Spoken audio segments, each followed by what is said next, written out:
What is the household? What is the family? Individuals related to society through their families and households. When these units add or lose members, or when household members grow older, divorce, or marry, there can be profound social and economic consequences. Divorce can bring financial hardship, marriage can add additional income, as well as stepchildren or mother-in-law. The birth of a child can bring new financial expenses, but it also can encourage stability. Households and families are basic units of analysis in demography. They are not the same thing. A household is composed of one or more people who occupy a housing unit. Not all households contain families. Under the U.S. Census Bureau definition, family households consist of two or more individuals who are related by birth, marriage, or adoption.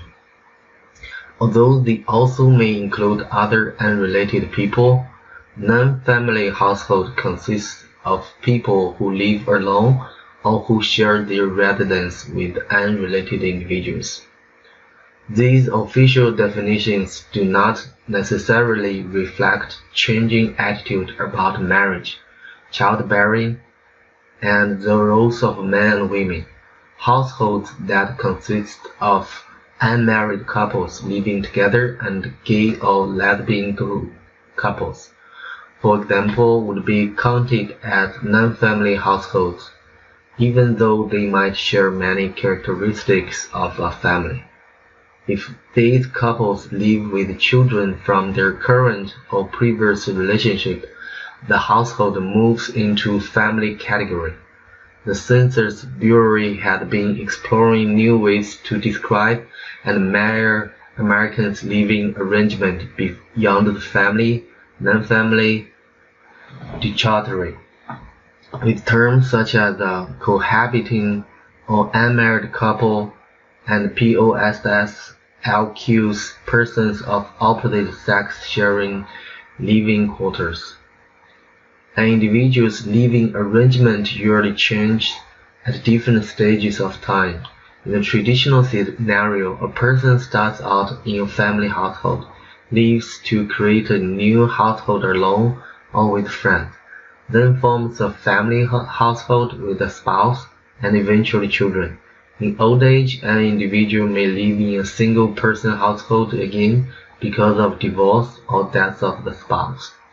Of course, not everyone follows this pattern. Many people skip or repeat stages. The average size and composition of households are highly sensitive to the age structure of the population, but they also reflect social and economic changes.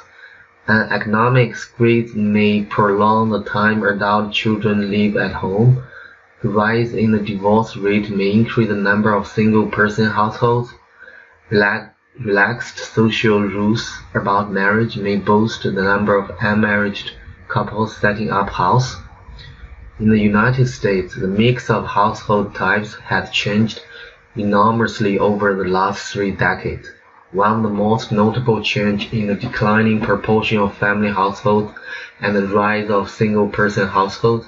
In the 1970s, 81% of all households were family households, but this was down to 68% by 2003. The retreat from marriage to the general aging of the population are increasing the number of single-person households.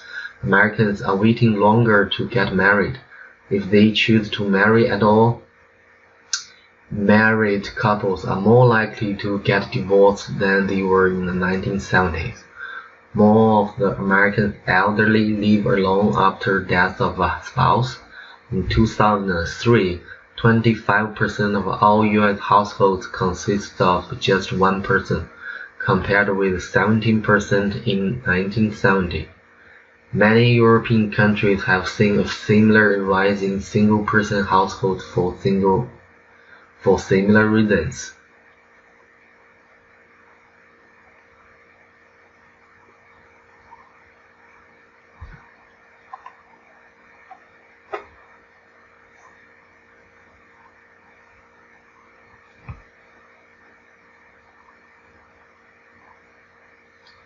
The U.S. baby boom generation hastened many of the changes in the makeup of U.S. households. When the first of the baby boom generation entered the late teens and early 20s in the 1960s, they moved out of their parents' homes and set up their own households, often alone or with the homemates. They waited longer to marry than the previous generation, and they were more likely to divorce. Americans born after the baby boom are delaying marriage even longer. In the 1970s, 89% of women aged 25 to 29 have been married at least once. In 2002, only 60% of women aged 25 to 29 had been married.